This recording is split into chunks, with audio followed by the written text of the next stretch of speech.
Hello student, it is class 7 subject science. Today we are reading chapter 1 nutrition in plants. पौधों में nutrition. All living things need energy for carrying out their daily activities.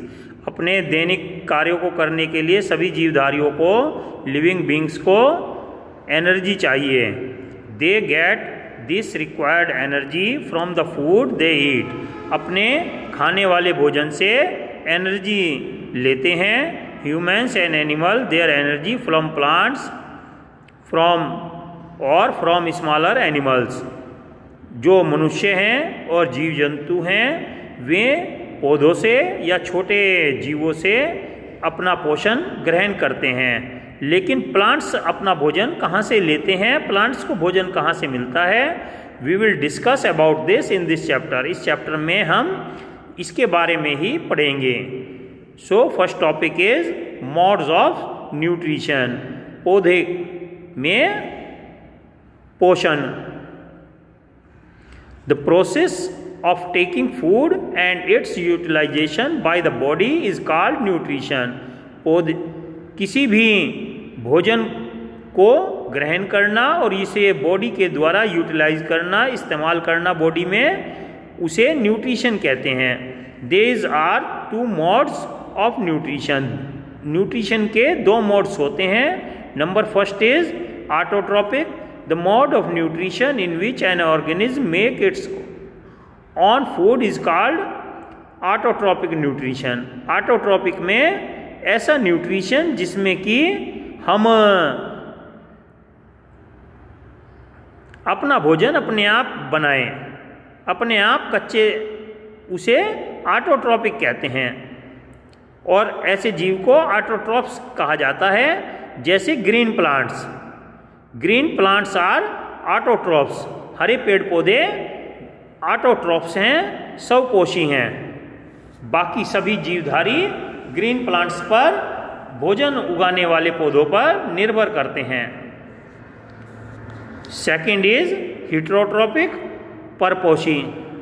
The modes of nutrition in which an organism does not make its food by its own but depend on other organism for its food requirement is called heterotrophic. जिसमें जीवधारी अपना भोजन अपने आप नहीं तैयार कर पाता बल्कि भोजन के लिए दूसरों पर निर्भर करता है. जैसे गाय है, बकरी है, भैंस है, मनुष्य है, ये सभी पेड़ पौधों पर निर्भर करते हैं. और आप कह सकते हैं कि लॉयन है, टाइगर है, वे पेड़ पौधों पर निर्भर नहीं करते, लेकिन वे जीव जंतुओं को खाते हैं, तो वे जीव जंतु भी पेड़ पौधों पर ही निर्भर करते हैं. इसलिए वे डायरेक्टली या इनडायरेक्टली पेड़ पौधों पर ही डिपेंडेंट हैं.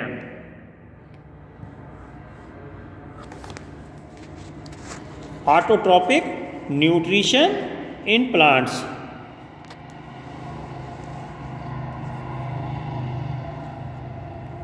पेड़ पौधों में जो न्यूट्रिशन है, स्वपोषण है, वो कैसे होता है? Green plants are called autotrophs because they can prepare their food from raw material present in their surrounding.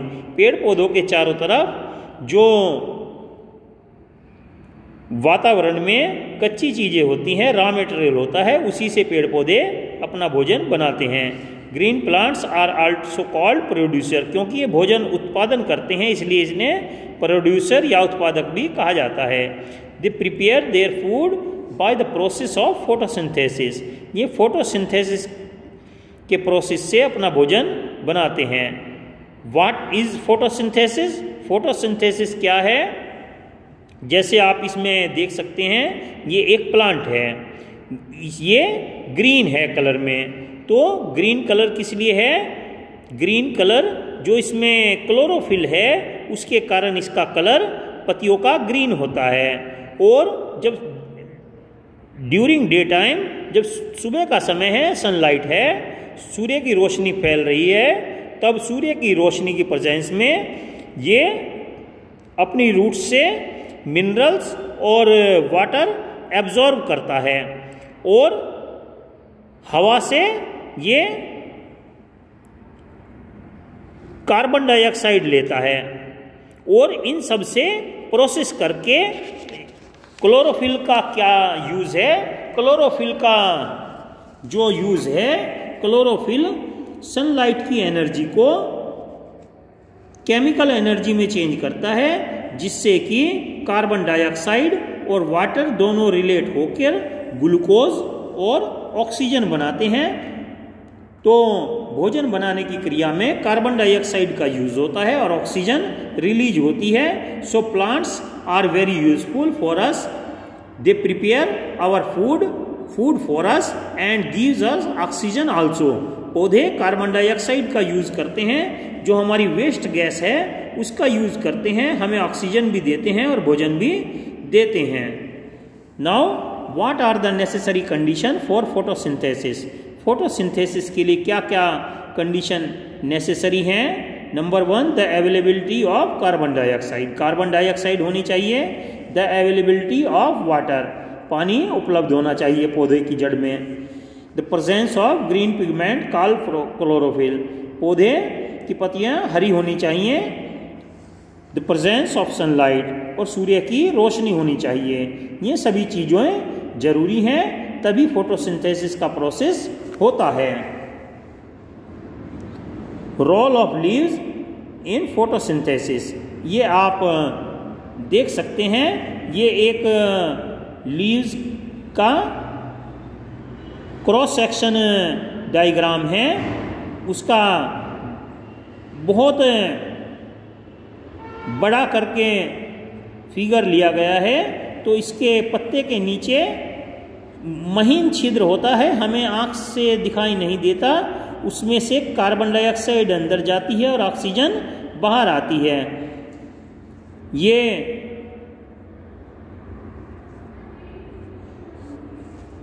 इसके लिए स्टोमेटा इस पार्ट को कहते हैं, और जो दोनों तरफ के सेल होते हैं उन्हें स्टोमेटा के गार्ड सेल कहते हैं। तो photosynthesis occur in leaves of A plant, ये प्लांट्स की लीव्स में ही होता है। इसमें रॉ मटेरियल वाटर और मिनरल ये प्लांट्स की रूट्स के द्वारा एब्जॉर्ब किया जाता है। ये ऊपर विशेष नलियों से जाता है जिन्हें कि जाइलम कहते हैं, और ग्रीन लीव्स में छोटे छोटे संरचना नीचे होती है जिन्हें कि जो हरा रंग होता है green pigment, that is called chloroplast. Chloroplast में क्लोरोफिल होता है। क्लोरोफिल की प्रेजेंस में ये पत्तियां हरी दिखती हैं। क्लोरोफिल सनलाइट को केमिकल एनर्जी में बदल देता है। Underside of green leaves of plant, हरे पत्ते के नीचे छोटी छोटी ओपनिंग होती है जिन्हें स्टोमेटा कहते हैं। स्टोमेटा के चारों ओर गार्ड सेल होते हैं। गार्ड सेल उस स्टोमेटा को खुलने में और बंद करने में सहायता देते हैं। जैसे गेट होता है, गेट लगा रहता है, इसी तरह गार्ड सेल हैं। जब कार्बन डाइऑक्साइड एंटर होती है तो स्टोमेटा खुल जाता है, जब जरूरत होती है तो गार्ड सेल खुलकर कार्बन डाइऑक्साइड एब्जॉर्ब कर लेते हैं, और जब फोटोसिंथेसिस हो जाता है, अंदर ऑक्सीजन की मात्रा ज़्यादा हो जाती है, तो गार्ड सेल खुलकर ऑक्सीजन हवा में रिलीज कर देते हैं। The food prepared by leaves is transported to various part of the plant, और जो भोजन बनता है वो डिफरेंट वेसल्स के द्वारा पौधे के अलग अलग भागों में चला जाता है, जिसे कि फ्लोएम कहते हैं। पहली हुई जाइलम। जाइलम का क्या वर्क है? जाइलम का वर्क है रूट्स से वाटर और मिनरल एब्जॉर्ब करना और पौधे की पत्तियों तक पहुंचाना। और दूसरी वेसल होती है फ्लोएम।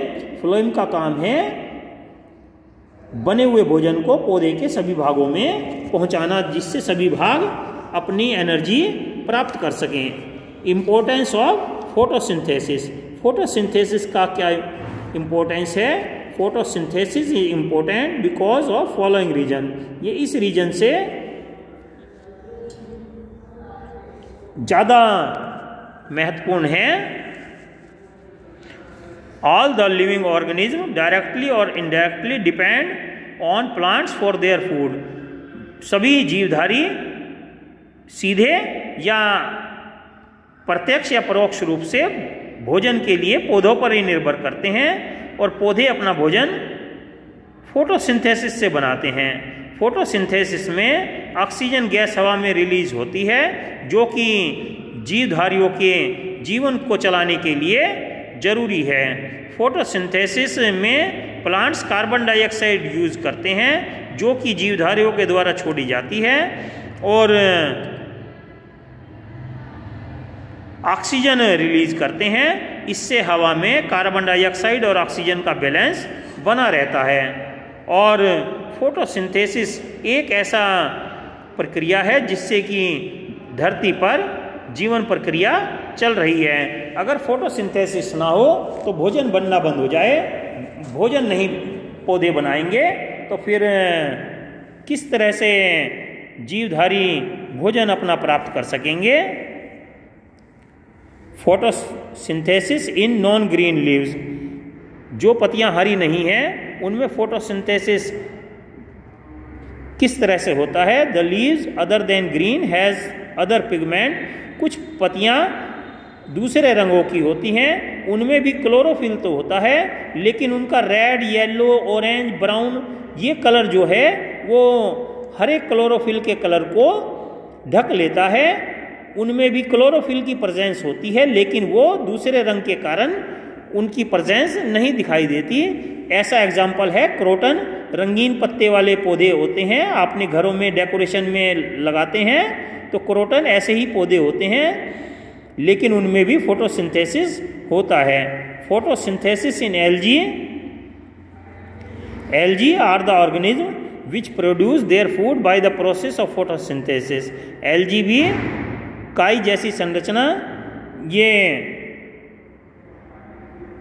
आप देख सकते हैं इधर उधर, ये महीन संरचना होती है, ये भी हरे रंग की संरचना होती है जो कि तालाब के किनारों पर, तालाब के ऊपर सतह पर भी आप देख पाते हैं। ये भी इसी फोटोसिंथेसिस की मदद से अपने भोजन को बनाने में सफल होते हैं। Synthesize of food other than carbohydrate by plants, glucose is synthesized by plants through the process of photosynthesis which is the simplest. Photosynthesis में ग्लूकोज बनता है और जो कि कार्बोहाइड्रेट का ही रूप है जिसमें कार्बन, हाइड्रोजन और ऑक्सीजन होता है। यह स्टार्च के रूप में इकट्ठा बॉडी में, प्लांट बॉडी में रहता है जो कि कार्बोहाइड्रेट इनसॉल्युबल फॉर्म में रहता है। Along with carbohydrate, plants also synthesize other components of food.